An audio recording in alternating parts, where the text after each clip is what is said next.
দেখো গাইজ, আমরা দুজন বাড়িতে ছিলাম না, তার মধ্যে আমার এই মাম্মাম আমাদের হঠাৎ করে দেখেছে, এতক্ষণ পরে চলে এসেছি, কি হুড়োহুড়ি কোলে ওঠার জন্য, যে কোথায় গেছিলে আমাকে ছেড়ে, তোমরা কেন গেছিলে?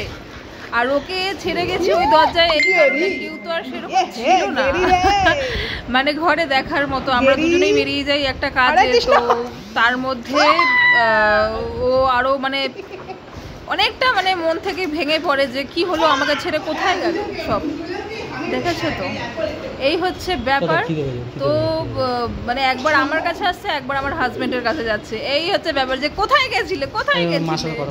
আজকে ছিল জন্মাষ্টমী, অনেকটা দেরি হয়ে গেল পুজো দিতে, তো বেজে গেছে তখন 3:30, বুঝেছো তো। স্নানও করিনি, স্নান টান করে তাড়াতাড়ি করে আমি এই গোপার কাছে চলে এসেছি। এই গোপার পুজো কমপ্লিটও হয়নি, সবে এসেছি, গোপাকে স্নান করে একটু ওকে নিয়ে একটু স্নান করিয়ে নেব জল দিয়ে, আর ওই ঘরে একটু বাটির মধ্যে বসিয়ে, ওই ঘরে একটু ঠাকুর ঘরে সিংহাসন আছে, ওখানে বাটিতে বসিয়ে স্নান করে নিলাম। এটা তো উঁচুতে হলে তো একটু ওইভাবে ন্যাকড়া দিয়ে মোছানো যায় না, ওইভাবে জল দিলে ওখানেই পড়ে যাবে। সো এই ঘরে শান্তি মতো একটু স্নান করে নিলাম, ওকে জল দিয়ে নর্মাল স্নান করিয়েছি।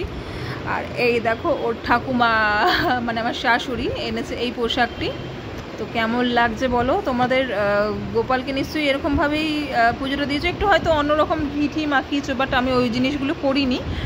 তো যেরকম পেরেছি সেই রকম আয়োজন আমি ওর জন্য করেছি, তো যার ঘরে যেরকমভাবে করতে পারে, বুঝেছো তো, এই হচ্ছে ব্যাপার। গোপাল তো ছেলের মতন, ওকে তো আমি ঠাকুরের চোখে দেখি না, ওকে আমি ধূপধুনাও দেখাই না। আর মালা যদি বলতে চাও, মালাটা কিন্তু হিসেবে ওকে হার উপলক্ষে আমি ওকে দিয়েছি, মালা হিসেবে দিইনি, যাতে একটু সৌন্দর্য লাগে, দেখতে পাচ্ছ নিশ্চয়ই। আর এই যে ওকে ভোগ নিবেদন করেছি, আর এই মাম্মামকে খেতে দিয়েছি, খাবার আর নাম নেই, ওই খাবার নিয়েই বসে আছে।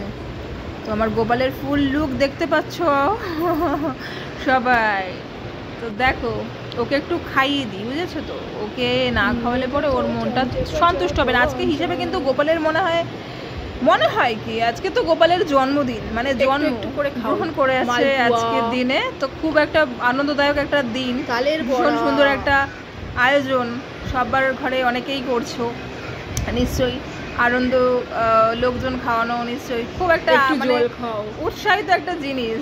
হ্যাঁ, কালকে ছিল 15ই আগস্ট, আজকে আবার গোপাল জন্মাষ্টমী, কালকে আবার মনসা পুজো। ও মাই গড, 3টে ধামাকা পুরো পুজো পরপর, তারপরেই চলে আসছে আস্তে আস্তে বিশ্বকর্মা পুজো, তারপরে তো আছেই আমাদের বড় উৎসব দুর্গা পুজো। কে কিরকম কেনাকাটি করলো অবশ্যই কমেন্ট বক্সে জানিও বন্ধুরা। আমি আমার ছেলেকে জল খাইয়ে দিয়েছি,